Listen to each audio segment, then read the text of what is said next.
Hello, everyone. So, we are going through the weekly recap. This is going to be a new series where each week, on a Friday, traditionally, we will talk about some of the hot topics that had some major impacts on the stock market.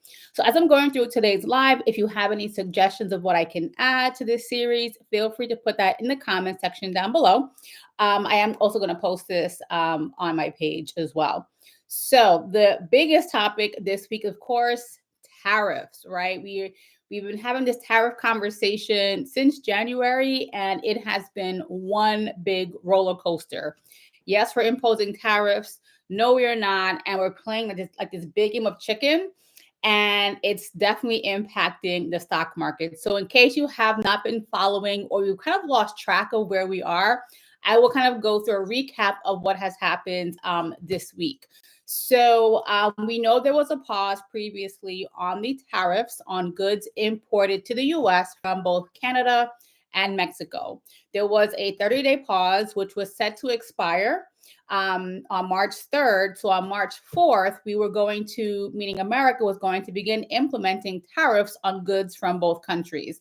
Now, going into the week, meaning on Monday, March 3rd, I think most of us were hoping or guessing that a deal would have been negotiated. So the tariff conversation would have been put to bed for a bit. But on Monday, March 3rd, the administration made it super clear that they were still planning to impose tariffs on Tuesday, March 4th. And of course, the stock market responded, and did it respond quickly and negatively? So you would have seen the stock market start to decline or decrease quite a bit in the 2 to 3 hours leading up to the close of trading.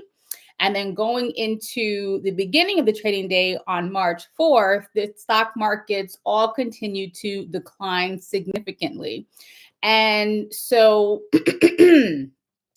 it's definitely something that's impacting all of us. If you are invested in the stock market through your 401k, through your IRA, or if you just have a traditional brokerage account, you have felt the pain of what is going on right now. And so let me, before I go into that spiel, let's kind of continue on where we are right now. So fast forward to Thursday, March 6th. An executive order was signed, putting a delay on the tariffs even further for one additional month. So we would now put a pause on the tariffs through April 2nd. So at that point, we are all having a sigh of relief, but the market is still not taking the information well because it's still very tumultuous, meaning the market and both the conversations that are being had related to the tariffs. Now, fast forward to today, Friday, March 7th, and it seems that our president is still threatening to impose tariffs on goods such as lumber and dairy from Canada. Now, in his latest statement, he was planning to impose those tariffs as of today, March 7th, or may wait until next week, Monday or Tuesday, before he implements those tariffs. So there's a lot of back and forth. I feel like we're playing a big game of chicken, and it comes down to who's going to cave first. And so that is how I feel about it. Don't know how all of you feel about it, but it's definitely impacting our investments. There's a lot of panic going on right now, a lot of uncertainty, and the market is responding. And so you will see the value of your investments decline as we continue to have this tumultuous situation. So let me go onto my soapbox and kind of give some advice on that. And so what is happening right now is the reality of being an investor, right? The market is not always going to be hot, right? It's not always going to do well. There are ebbs and flows when it comes to investing, whether it's the stock market or any other asset, whether it's real estate, crypto, having your own business, right? You're going to have your high points and you are going to have your low points. But what makes one investor great versus another is having a strategy and not being emotional when you're making your investment decisions. And I've done previous lives where we've talked about this, but this is a real-time situation where that conversation and logic applies. You cannot look at what is going on right now and begin to panic. Now, are you allowed to feel emotions? Absolutely. Whatever you're feeling, those are valid feelings. Whether you are feeling anxious, nervous, scared, or maybe you're excited, I don't know, right? Whatever you are feeling about the current economy and the situation, those feelings are valid. I don't want to minimize how you are feeling, but my point is you cannot take those emotions and now be impulsive and make decisions on how you invest and manage your money. That's basically what I'm trying to get at. Now, what do I mean by that? So if you've opened your 401k and you're like, oh my God, I have lost a few hundred or a few $1,000s. Many people will look at it in one of two ways. Well, one of three ways. One, you're ignoring it. Right? You're just not paying attention. You're like, whatever. I'm either too busy, too anxious, or I just don't have the time. So my portfolio is going to do whatever it's going to do and just let it be. So that could be your approach. The other approach that some people have is they begin to panic sell, right? They kind of look at it as, well, I've already lost money. I don't want to lose any more money. So let me sell my investments to stop the bleeding, for lack of a better analogy or term. And so they don't really have a rhyme or reason as to why they're selling. It's just because they're scared. They're afraid of losing more money because they see what is happening right now. And that is the only reason why they're selling their investments. And so when you have an investment and you want to sell, that's not the issue, right? People buy and sell things all of the time. The issue is usually as an investor who is strategic and who has intention, right? We talked about that a few weeks ago. There's a reason for the sale. It's either strategic or you are planning to repurpose the money or you're selling for a profit, right?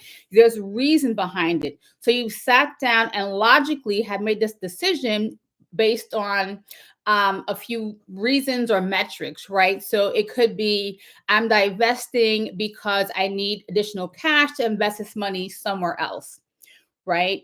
Or you might be divesting or selling because this asset no longer serves you. You've made your profit. You want to take your profit off of the table and focus on something else. Or there's reasons behind it, right? But what I'm alluding to is many people aren't using any logic. They're just panicking because they're like, oh my God, the sky is falling and it hurts, right? Losing money hurts, let's be clear. But they are thinking about what's happening in the moment and not thinking about the future and the long term, and understanding that there's cycles when it comes to money, and most importantly, when it comes to the stock market, right? And so that's one way people are approaching their investments right now. Then you have the third person or the third way to approach investing in times like this, and that is, ooh, this is like a Black Friday sale, right? And I use this analogy quite a bit. I think it's the one that most people can relate to.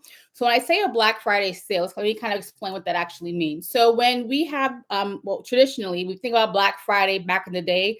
Now things are quite different, but I think we all get the concept, right? So this is when companies put so many products on sale or on clearance to kind of clear inventory. They're trying to get you in the store so you can buy additional products, right? But again, you don't go into that Black Friday weekend or that Black Friday sale looking to pay full price. So you want to get a deal, right? You're looking to get a great sale on something you've had your eye on, whether it's a TV, a plane ticket, shoes, toys, whatever the case may be.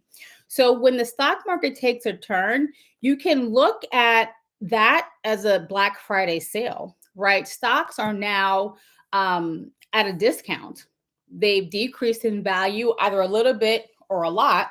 And so now could be a great time to buy a stock at a really good price. So that's what I mean by a Black Friday sale when it comes to the stock market.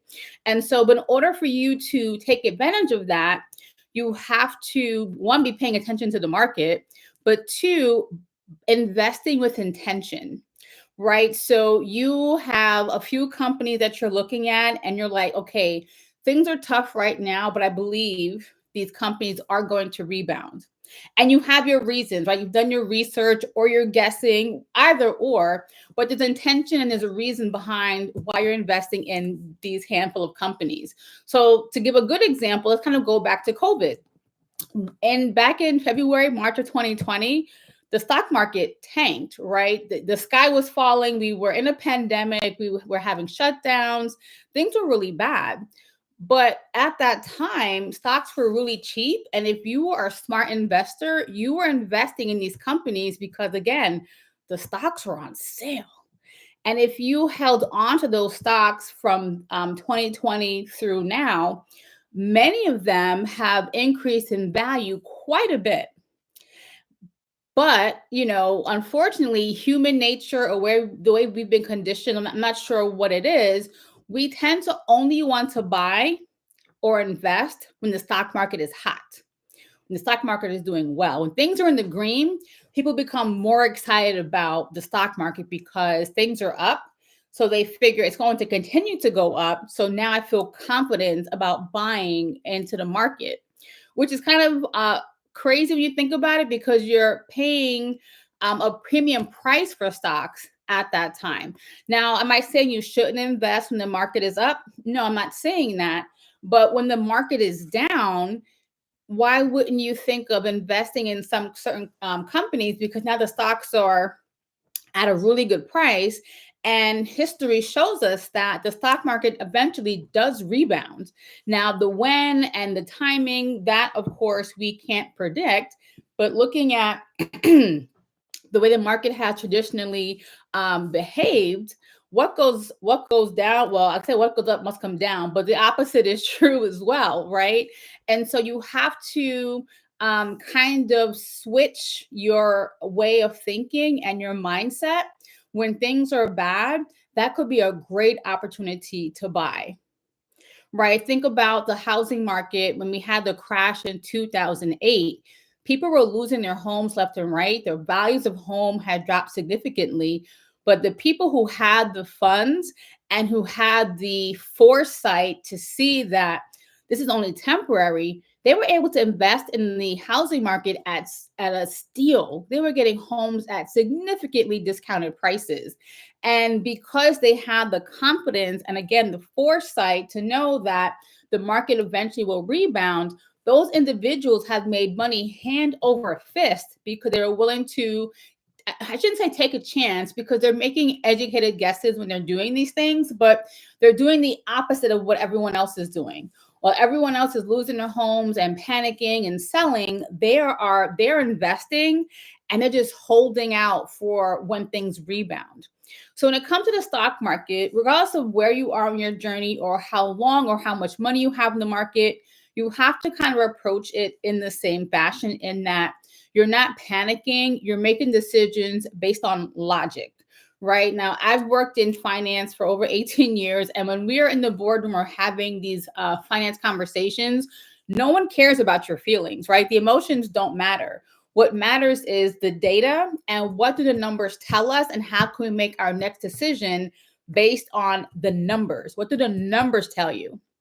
Right now, you do have some gut instinct you might be using to make decisions, but overall, you're using data. You're not using your emotions, right? You're not using your anxiety. You're not using your being nervous and scared to decide on how to make finance decisions. You're using logic and education and all of that. Now, you might not be educated when it comes to the stock market, but you can spend time to do research, and most important, you can spend time trying to figure this thing out the best way you can. So all that to say, things are tough right now, right? And the market is very much all over the place, for lack of a better way of saying it. But again, now is not the time to panic sell. Now's the time to really pay attention and determine how can you be strategic and use this time to your advantage. So we'll kind of stop there. Now, of course, things are still very much pending, right, when it comes to the tariffs and other economic policies. So this stock market, the way it is right now, where it's up, it's down, it's down, it's down, right? We may have a lot more of that in the next 4 years. But again, that is also what comes with being an investor, right? When you are putting your money into whether the stock market, housing market, cryptocurrency, it's never going to go up in a straight line. That's just not how any of this works. You're going to have time where things are up, things are down some more, right? It kind of it has ebbs and flows. What's going to make you money is being able to ride those waves out. So keep all of that in mind. If you have any questions or have any comments, feel free to put them in the comment section of the video, and I will, of course, respond to your comments. Or if you have a certain question, I can go live and address that question or record a video with a response to that question as well. So, of course, feel free to put your questions in the comments down below. So let's switch gears a little bit. So earnings calls. So earnings season, well, there were quite a few earnings calls this week. And so the two biggest ones that I want to talk about are both Target and Costco. Now, I chose those specifically because these companies are very much trending for different reasons. And so it's funny, it'd be interesting to kind of talk about how both companies are performing and also what's just going on when it comes to social media and their PR. So Target is being dragged through the mud right now. In case you did not know, Target had decided to roll back all of their DEI policies shortly after the administration kind of implemented that in the government. Target kind of followed suit. And so what began to happen is there was a lot of backlash from both their customers and just from the general public on social media. And so people have been deliberately boycotting Target. Target has seen a lot less foot traffic in its stores, and the stock price has actually taken a hit behind all of this. So when I looked at the numbers earlier today, their stock is down about 15% year to date. The current price right now, I didn't have that number written down. So let's take a look real time. The current stock price is at the close of trading.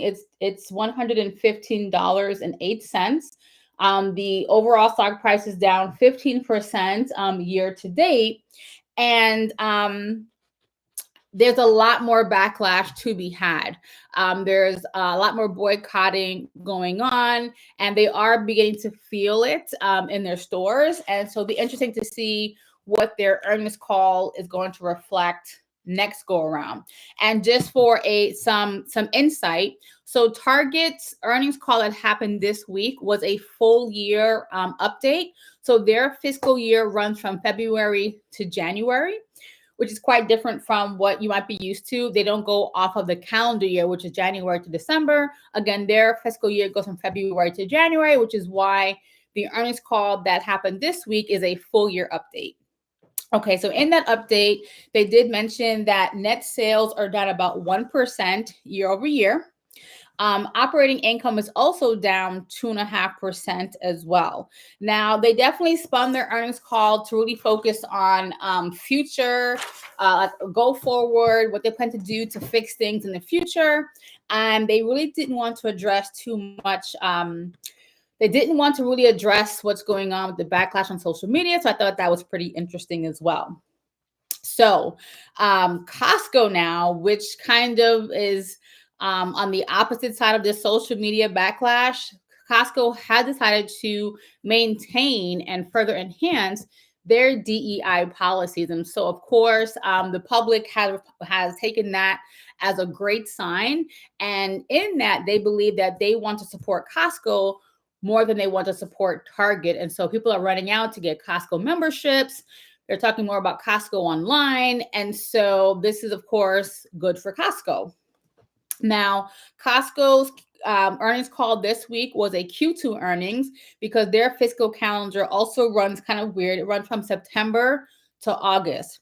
So that means their Q1 is technically September, October, November, and their Q2 is December, January, February, which is why they had a Q2 earnings update this week in their earnings call and press release. So just talking about Q2 sales alone, their sales are up 9% versus last year, which is pretty impressive. Net income is also up 3%, and their stock price is actually up 5% year to date. Even with what's going on in the overall market, their stock is still up year to date. Current stock price, I believe, is $964. Let me just double check that so I'm not misspeaking. Yes. So at the close of trading, their stock price is $964.31 to be exact. So they had a pretty good earnings call. And again, their PR is looking really nice right now. I believe they also recently increased their minimum wage to $30 an hour for their hourly employees, which is pretty impressive. So yeah, Costco is doing really well. So let me know in the comments how you feel about this Target Costco situation. It's been quite interesting to see it play out on social media. And I think it will continue to kind of be a thing for the rest of the year, in my opinion. So switching gears to other financial news. So the Consumer Financial Protection Bureau. So that has been a very interesting topic in the last 2 weeks or so. The agency was kind of shut down temporarily. They were stopping all work on pending cases.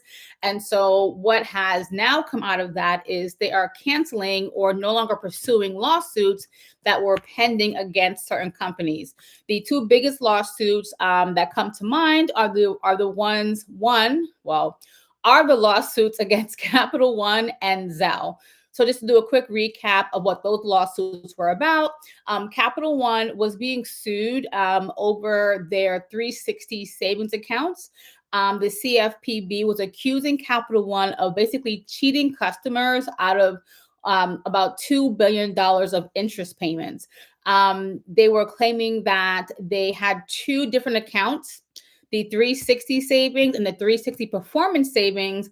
Both have been having very similar naming conventions, but the accounts are very different in regards to how much interest they were paying. And so the CFPB was accusing Capital One of cheating customers. That lawsuit was filed last year. And now fast forward to 2025, that lawsuit is no longer going to be pursued. And they actually decided to cancel it with prejudice, meaning they're not going to ever bring that case back to the table. So that was a pretty big deal that happened, I think, this week or last week. And so now all those customers are no longer going to have any recourse behind that, as that lawsuit has been tabled. So pretty interesting. The next lawsuit that was canceled is the one against Zelle. So Zelle was being accused of not having enough protections in place to prevent fraud that was happening on their platform. And so that lawsuit was actually a pretty big deal as well. In case you didn't know, Zelle is also co-owned by quite a few of the major banks like Chase, Bank of America, etc. And there is quite a bit of fraud on Zelle. And so I was looking forward to seeing how that lawsuit was going to play out. But now it doesn't matter. That lawsuit has been dropped.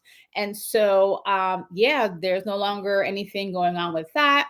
Now, what's in question with the CFPB is there were certain codes or laws that were set to go into effect this year, meaning 2025.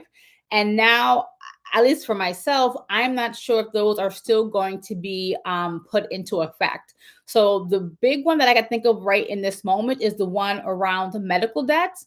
So in case you didn't know, the CFPB had approved a law making it illegal to include debts related to medical bills on your credit report.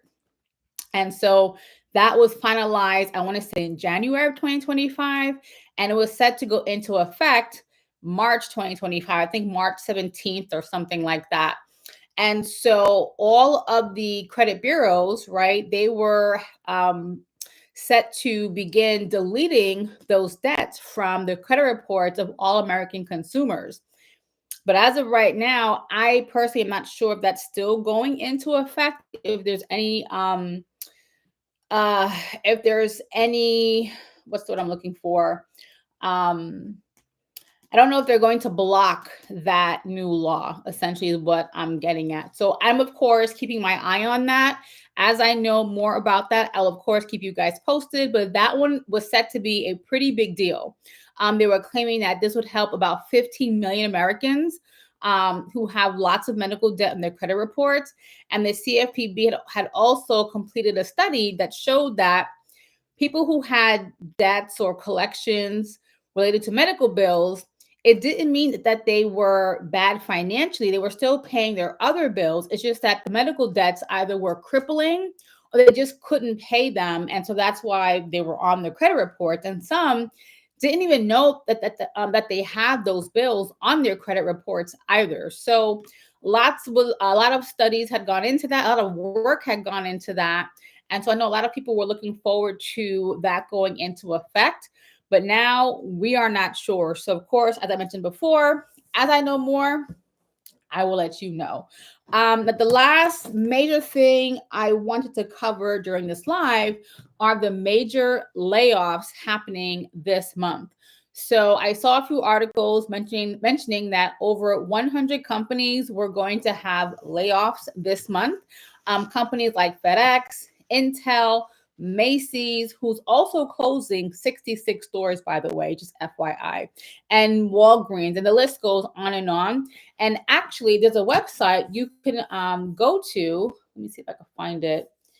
It's called Warn Tracker, WARN as in Nancy, tracker.com. And you can actually see layoffs that are coming down the pipeline, and you can look at it by company, which is pretty interesting. So the employment market, right? The job market is definitely going to be very competitive right now. If you're looking for a job, buckle up because it is going to be super competitive. The market was already competitive. We've had quite a few layoffs in the last 2 years or so. But then to add to that, we had all those government employees and contractors who lost their jobs in the last 2 to 3 weeks. So now there are now a new pool of people competing for jobs in the private sector, right? And now on top of that, you have more companies announcing more layoffs. So it is going to be a really tough job market. And of course, people are still getting jobs. I don't want to sound like I'm all doom and gloom, but this is a reality when it's just a numbers game, right? There's less jobs because companies are laying off people, an influx of people, adding to the candidate pool, right? You see how that math just is not mathing, right? So there's definitely brace yourself for what is ahead. So those are my major updates for this week's weekly recap. I will be doing this every Friday. I might change the time frame just depending upon how the feedback goes on people tuning in, watching the replay, and just when people are available to watch. I recently saw my analytics for YouTube, and it kind of shows me now when my community tends to be online versus when they're not. And so I'm going to try and play around with the data. Let me not say that. I'm going to use the data to kind of figure out when would be a great time slot to continue doing these weekly recaps. So for right now, we'll do them Fridays, 8 p.m. Eastern. That could change again, but for right now, that will be the time slot. And so I'm looking forward to these weekly updates. And I hope more of you will tune in. And if you can't watch live, watch the replay. Feel free to put comments and questions so we can have a more engaging conversation. And yeah, that is going to be the newest addition to this channel. So with that being said, have a great weekend, everyone. And I'll talk to all of you next week. Take care.